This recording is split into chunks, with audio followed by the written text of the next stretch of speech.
सरकार भले ही 3 तलाक के खिलाफ हो, पर 3 तलाक देने वाले आज भी बाज नहीं आ रहे हैं।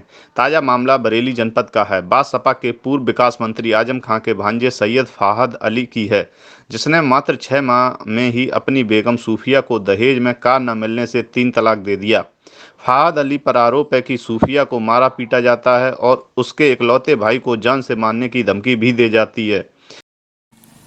क्या मामला हुआ है आपके साथ, बताइए। मेरे साथ ये हुआ है कि शादी के 1 महीने के बाद से ही मेरे लिए कार की मांग शुरू हो गई थी कि कार नहीं लेकर आई। 10 लाख का मेरी माँ ने जायज दिया था।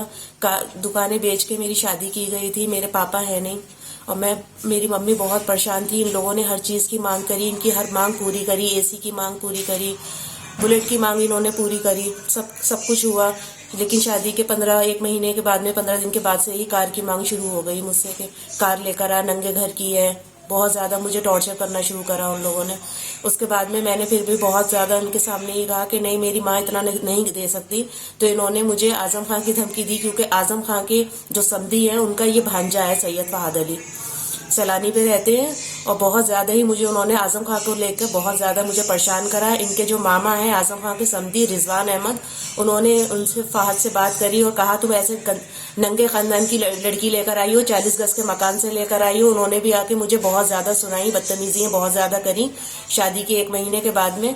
और सैयद फहाद अली ने तो मुझे बहुत ज़्यादा, उनकी माँ जरीना आहद और जेठ आमिर, मुझसे इतनी ज़्यादा बदतमीज अश्लील हरकतें जेठ ने मेरे साथ में की गई हैं। और मैं बहुत ज़्यादा परेशान होकर, बहुत ज़्यादा जब परेशान हो गई तब भी मैंने अपने घर वालों को नहीं बताया। लेकिन कल मुझे इन लोगों ने बहुत मारा पीटा, और मार पीट के सैयद फहाद अली ने अपने मामा को फ़ोन करा। मामा से कुछ बात हुई, उसके बाद में उन्होंने मुझे मामा कौन है? मामा कौन है? रिजवान अहमद, जो आजम खां के जो समधी हैं जी, उनसे बात की। उसके बाद में उन्होंने मुझे 3 तलाक देके घर से निकाल दिया। जब मैं घर से बाहर आई तो बाहर आने के बाद में मैंने अपने भाई को फ़ोन करा। जब भाई को फ़ोन करा तो भाई बाहर से बाहर ही आ गए। वहाँ बहुत इन लोगों ने मुझे मारा पीटा, पूरा मोहल्ला इकट्ठा हो गया, मुझसे सारा जेवर छीन लिया गया और मैं बहुत परेशान हो गई। बहुत परेशान होने के बाद में मैंने अपने भाई को फ़ोन करा। भाई आए, भाई से भी बहुत ज़्यादा हाथापाई हुई है और भाई को भी जान से मारने की धमकी दी गई है।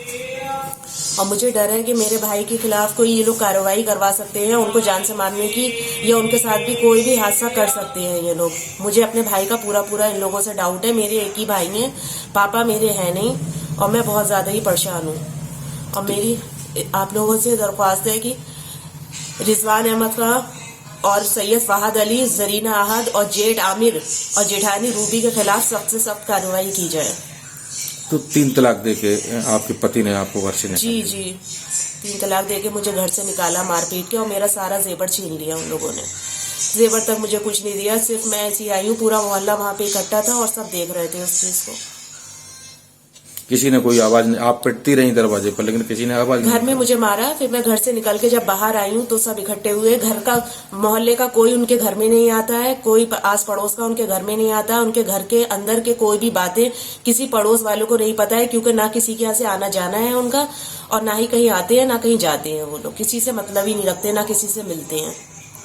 इसी के साथ ही सूफिया से यह भी कहा जाता है कि किसी भी तरह की कानूनी कार्रवाई करवाने की सोची तो बहुत बुरा होगा, क्योंकि मैं पूर्व विकास मंत्री का रिश्तेदार हूं। डरी सहमी सूफिया नारी सेवा सम्मान समिति की अध्यक्ष के साथ थाने गई और रिपोर्ट दर्ज कराई और कानूनी कार्रवाई की मांग की।